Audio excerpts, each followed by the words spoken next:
मैं राजेंद्र कुमार टेलर स्वामी केशवानंद उच्च माध्यमिक शिक्षण संस्थान लक्ष्मणगढ़ अलवर की ऑनलाइन क्लासों में आपका हार्दिक अभिनंदन करता हूं। तो देखिए प्रिय विद्यार्थियों, आज हम आपके लिए कक्षा 7 का अध्याय 3 आंकड़ों का प्रबंधन लेकर के आए हैं।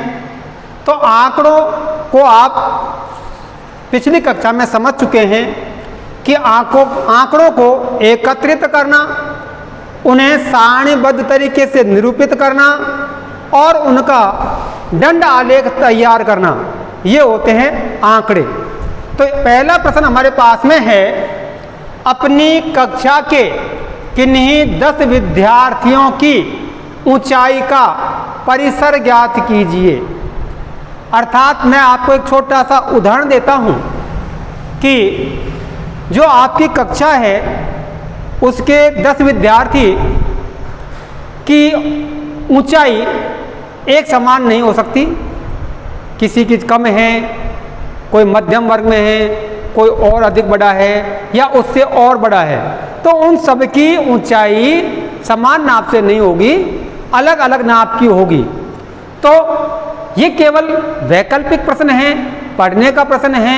आपको यहाँ इनकी कोई ऊंचाई नहीं दे रखी है, तो आपको केवल उसमें परिसर ज्ञात करना होता है। तो परिसर क्या है ये आपको समझना है। तो परिसर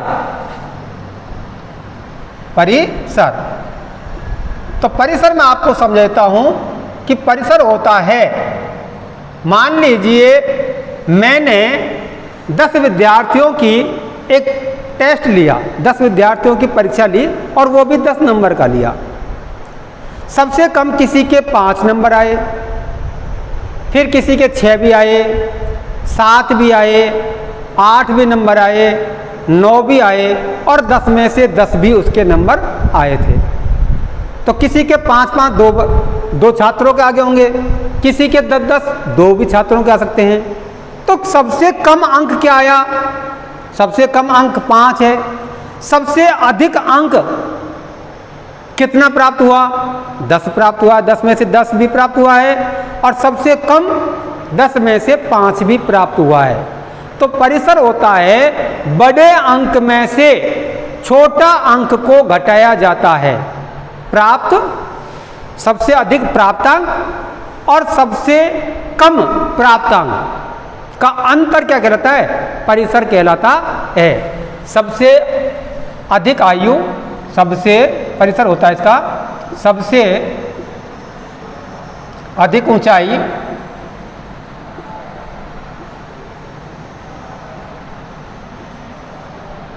माइनस सबसे कम ऊंचाई, सबसे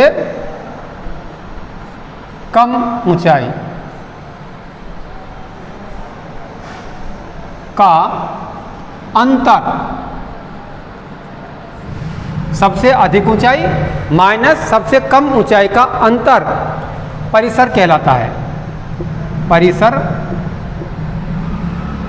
कहलाता है। ठीक है, आपको समझ में आ गया कि परिसर क्या है।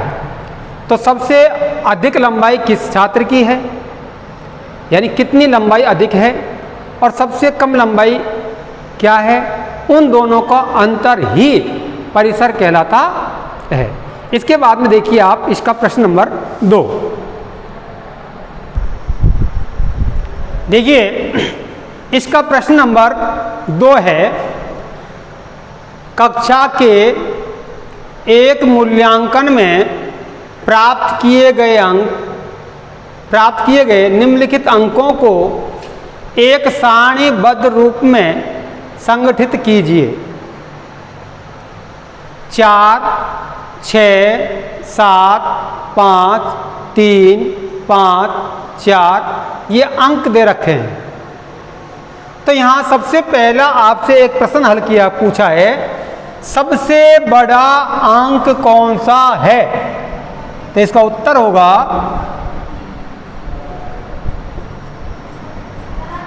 सबसे बड़ा अंक कौन सा है। इन अंकों में से आप देखोगे सबसे बड़ा अंक यहाँ सभी एक अंकी की संख्या है, तो यहाँ सबसे बड़ा अंक आपको 9 दिखाई दे रहा है। तो सबसे बड़ा अंक 9 है, सबसे बड़ा अंक 9 है। प्रश्न ये पूछा है सबसे बड़ा अंक कौन सा है, तो सबसे बड़ा अंक 9 है। फिर पूछा है इसमें दूसरा प्रश्न, सबसे छोटा अंक कौन सा है, तो उत्तर सबसे छोटा अंक, अब यहां देखिए सबसे छोटा अंक 0 है ही नहीं, 1 है, तो सबसे छोटा अंक 1 है। क्या है? 1 है। कोई दिक्कत? सबसे बड़ा अंक छांटना है इनमें से और सबसे छोटा अंक छांटना है। तीसरा प्रश्न पुटअप किया है आपसे, इन आंकड़ों का परिसर क्या है? इन आंकड़ों का परिसर क्या है? तो परिसर मैंने आपको पहले बता दिया है कि परिसर बराबर होता है, परिसर बराबर होता है सबसे बड़ा अंक, सबसे बड़ा अंक माइनस सबसे छोटा अंक, सबसे छोटा अंक। तो सबसे बड़ा अंक आपके पास में 9 है, माइनस सबसे छोटा अंक आपके पास में 1 है, तो बराबर आपको उत्तर प्राप्त हुआ 8। तो इन आंकड़ों का परिसर क्या है? तो परिसर हमें क्या प्राप्त हुआ? 8। आपको ध्यान रहेगा आंकड़ों में या आंकड़ों का परिसर पूछा जाता है तो सबसे बड़ा अंक माइनस सबसे छोटा अंक घटा दीजिए, जो भी उत्तर आएगा वो आपका परिसर ज्ञात हो जाएगा। फिर ये कह रहा है अंक गणितीय माध्य ज्ञात कीजिए और इसमें एक सारणीबद्ध रूप में संचित कीजिए इन आंकड़ों को। तो देखिए सबसे पहले हम इनको करने हैं एक सारणीबद्ध रूप में, सारणीबद्ध, सारणीबद्ध। सारणीबद्ध क्या है? ये अंक है, क्या लिखोगे? अंक।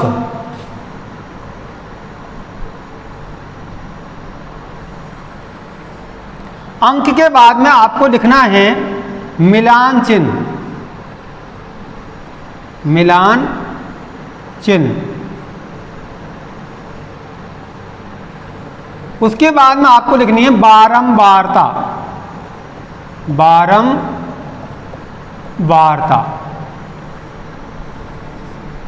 तो देखिए सबसे छोटा अंक से आप चालू करना है, उसके बाद में आपको उनका मिलान चिन्ह लगाना है और उनकी बारंबारता आपको लिखनी है। ये आपकी सारणी बन रही है। अंक 0 इसमें कहीं भी आपको दिखाई नहीं दे रहा है, तो 0 नहीं, तो यहाँ लगाइए 1 2 अंक है ये, 3 4 5 6 7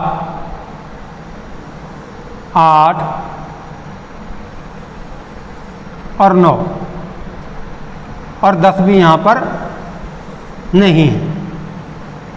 अब आप इसे सारणीबद्ध रूप में संचित करेंगे तो किस प्रकार से करेंगे? अंक आपको यहाँ हाथ लगाना है, ये 4 है तो 4 कहाँ है आपका अंक? ये, इसमें मिलान चिन्ह 1 पर निशान लगाओगे, 1।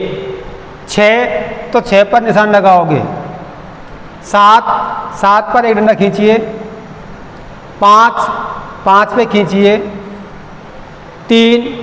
3 पर एक डंडा खींचिए, 5 पे एक डंडा खींचिए, 4 पर एक डंडा खींचिए, 5 पे पुनः खींचिए, 2 पर खींचिए, 6 पर एक डंडा खींचिए, 2 पर आप खींचिए, 5 पे एक डंडा खींचिए आप, 1 पर खींचिए, 9 पर खींचिए, 6 पर खींचिए, 5। अब देखिए 5 यहाँ 1 2 3 4 तो पहले हो गया, 5वां इसको इस प्रकार से आप काटोगे, ये 5वां है। 8 पर खींचिए, 4 पर खींचिए, 6 पर एक रेखा डंडा खींचिए और 7 पर खींचिए। अब इनको आप गिन करके देखिए, ये मिलान चिन्ह है। 1 कितने बार आया? 1 बार, बारंबारता 1 ही है। 2 की बारंबारता कितनी हुई? 2 बार आया। 3 की बारंबारता क्या है? 1। 4 की बारंबारता क्या है? 3। 5 की बारंबारता क्या है? 5। 6 की बारंबारता क्या है? 4। 7 की बारंबारता क्या है? 2। 8 की बारंबारता क्या है? 1। और 9 की बारंबारता क्या है? 1। लास्ट में जाकर के आपको इसको लिखना है योग। क्या लिखना है? योग। तो देखिए योग क्या है, यहाँ लिख देता हूं मैं योग। तो योग आपको बारंबारता का योग करना होता है। तो बारंबारता का योग करते हैं हम। 1 2 और 1 3 4 4 3 7 5 12 12 और 4 16 16 और 2 18 19 20। बारंबारता का योग आता है 20। अब आपको अपना सही है गलत है इन संख्याओं को भी गिन लेते हैं। 1 2 3 4 5 6 7 8 9 10 11 12 13 14 15 16 17 18 19 20। तो आपका ये सारणीबद्ध रूप से संगठित हो जाता है। अब आपको इसमें ज्ञात करना है, इसका क्या ज्ञात करना है? माध्य ज्ञात करना है। क्या ज्ञात करना है? माध्य ज्ञात करना है। तो माध्य के लिए मैं क्या है, अभी 1 मिनट में इसको मिटाता हूं और आपके लिए इसे समझाता हूं। तो माध्य ज्ञात करना है, इसलिए रुकिए आप।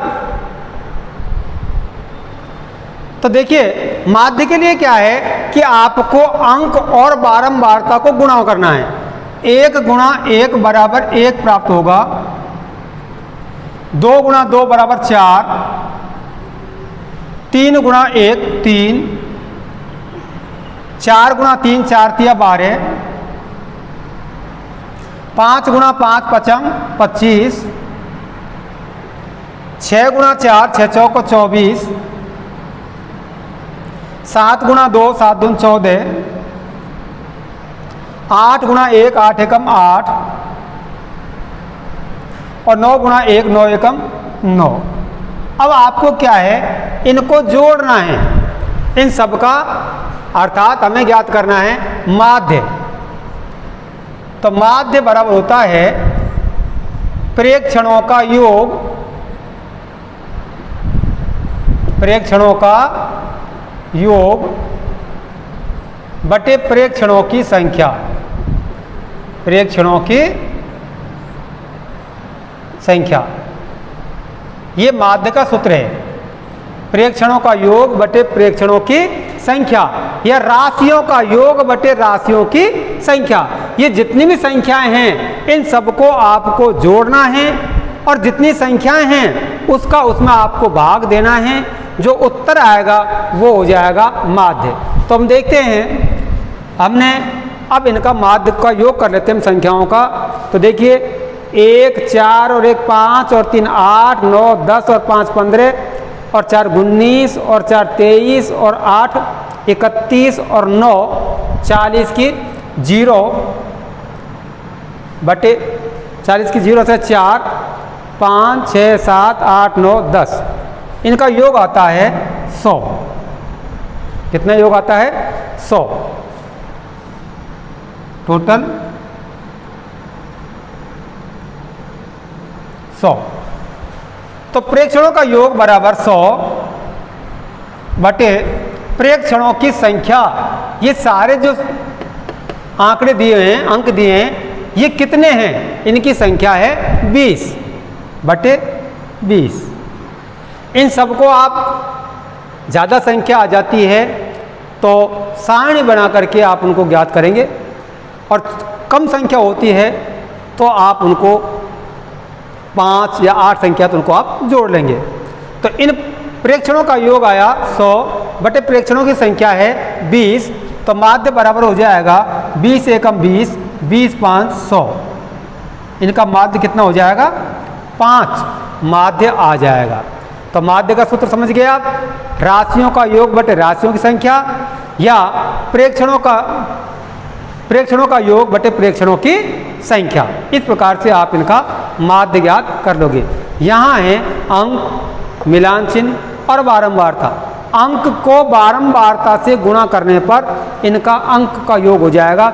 1 गुणा 1 करने पर 1, 2 2 के 2 बार आए थे, 2 गुणा 2 बार 4 आए, 3 3 का 1 आया, 3 गुणा 1 3 हो गया, 4 गुणा 3 आया, 4 3 12 हो गया। तो इनका टोटल अंक यहाँ पर हुआ था 100, अर्थात राशियों का योग 100 बटे राशियों की संख्या 20। 100 में 20 का भाग देने पर इनका माध्य प्राप्त हो जाएगा। इसी के बाद में अगला प्रश्न हम आपके लिए अगले वीडियो में लेकर आएंगे। तब तक धन्यवाद।